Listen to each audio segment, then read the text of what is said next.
Amigos de Salvemos las Dos Vidas, seguramente en las últimas semanas, en los últimos meses, inclusive por ahí en el último año, han escuchado cada vez más el nombre de Eduardo Verástegui y todo este movimiento. Vamos a ponerlo con las palabras de el mundo progresista, con de este movimiento ultraconservador que se está gestando en el país. Este movimiento conservador tiene en gran medida una base en todo este activismo político que ha llevado Eduardo Verástegui en los últimos años de su vida. Activismo político que a muchos políticos no les agrada y sobre todo a muchos simpatizantes de los partidos tampoco les agrada, porque precisamente los orígenes de Eduardo Verástegui no son de la política. Los orígenes de Eduardo Verástegui son precisamente de la farándula, y esto trae como consecuencia un conocimiento de parte de la gente o una ventaja respecto al conocimiento de la gente sobre este tipo de actores, ¿sí? Sobre los políticos, y eso evidentemente, a pesar de que los políticos hacen mucho por la sociedad, pues resulta que los miembros de la sociedad, los votantes en las elecciones, conocen más a un actor que a un político. Y no solamente eso, sino que también simpatizan más por alguien que han visto en las telenovelas que por alguien que han visto en un templete dando un discurso. Pero seamos realistas, esa mala fama de los políticos se la han ganado ellos mismos. ¿Cuántos políticos conocemos que realmente hagan bien su trabajo, que sean coherentes entre lo que dicen y lo que hacen, entre lo que prometen y lo que finalmente cumplen cuando están realizando su mandato? Siendo muy realistas y muy estrictos, la cantidad casi se asemeja al cero. Y esto significa que conocemos a los políticos simplemente por su incongruencia entre lo que prometen y lo que en realidad nos cumplen ya estando en el mandato. Esto provoca que la fama que tengan los políticos sea simplemente merecida. Es decir, gente que engaña precisamente a los votantes. En fin, esto puede ser muy discutible, pero al final del camino la gente prefiere a alguien que vean la actuación en donde ese alguien no le esté prometiendo cosas y no le esté incumpliendo, y le cause cierto placer a la hora de ver este tipo de programas, las telenovelas. Pero Eduardo Verástegui tiene otra ventaja, creo yo, muy por encima de los políticos: su origen, o por lo menos sus creencias, su fe, su religión. Y creo yo, respecto a este punto, hay algo que en lo particular, y yo creo que muchos en el país comparten, en Eduardo Verástegui ven algo sumamente valioso. Como activista político, ven que Eduardo Verástegui no esconde su fe, no le da vergüenza decir que es católico, no le da vergüenza decir que reza el rosario, no le da vergüenza decir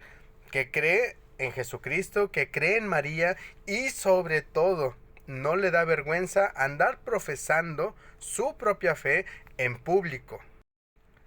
Algo que, si lo comparamos con los políticos tradicionales, como católico agradecemos que haya un activista político que no tenga miedo de mostrar su fe,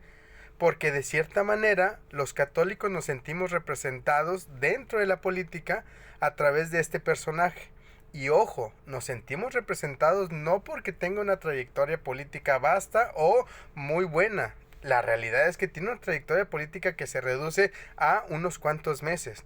Pero sí nos sentimos representados precisamente porque un activista político, entre miles de políticos que hay hoy en día, es el que muestra la fe a pesar de su activismo político. Y eso es lo que muchos católicos de derecha, conservadores, estábamos esperando desde hace mucho tiempo. Debido a esto, el arrastre que Eduardo Verástegui ha tenido en los últimos meses, sobre todo en la campaña de recolección de firmas, ya lo platicaremos en su momento, ha sido particularmente interesante, por lo menos en su análisis,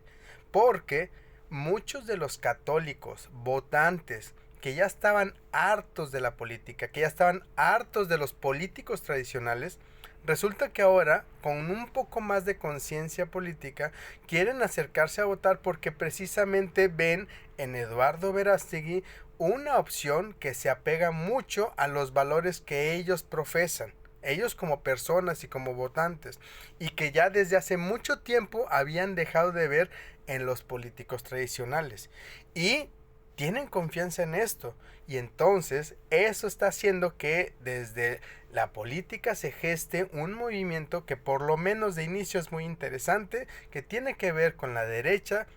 conservadora y que debemos de estar al pendiente de cómo evoluciona a lo largo de los siguientes meses. Porque vienen las elecciones en este año, junio de este año, y Eduardo Verástegui seguramente se podrá convertir en una bisagra que pueda hacer que muchos votantes se dirijan hacia uno o hacia otro lado.